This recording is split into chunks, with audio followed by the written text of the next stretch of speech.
आज हामी personal PAN कसरी घरै बसेर जारी गर्ने भन्ने कुरा सिक्छौँ। सर्वप्रथम अन्तर्राष्ट्रिय विभागको वेबसाइट www.id.gov.np मा जाने, त्यसपछि त्यहाँ रहेको करदाता पोर्टलमा क्लिक गर्ने।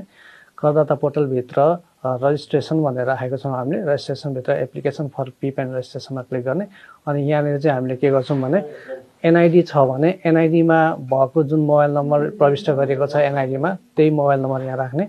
त्यस पछाडि हामीले यो क्याप्चा इन्टर गर्छौँ। अनि त्यसपछि हामी ओटिपी इन्टर गर्छौँ। मोबाइल नम्बरमा आउँछ ओटिपी हेरेर मोबाइल नम्बरमा इन्टर गर्ने।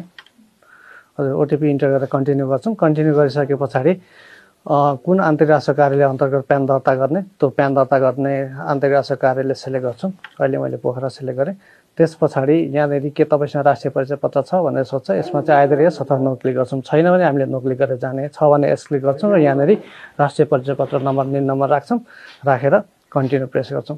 कन्टिन्यू प्रेस गरेपछि तपाईँ यो विवरण आराका पोखरामा दर्ता गर्नुहुनेछ, के तपाईँ अगाडि बढ्न चाहनुहुन्छ भनेर एउटा पपअप मेसेज डिस्प्ले हुन्छ। त्यसमा हामीले यस गरेर अगाडि बढ्छौँ। अनि यहाँ पर्सनल इन्फर्मेसनमा एनआइडीमा भएको सबै इन्फर्मेसन अटो फेज हुन्छ। यहाँ मात्रै हामीले बासिन्दाको प्रकार सेलेक्ट गर्छौँ र नेक्स्ट गर्छौँ। त्यस पछाडि एड्रेसमा पनि एनआइडीमा भएको पर्मानेन्ट एड्रेस फेज हुन्छ। हामीले अहिले यदि टेम्पोरेरी एड्रेस र पर्मानेन्ट एड्रेस सेम छ भने क्लिक गरिदिन्छौँ। यदि मेलिङ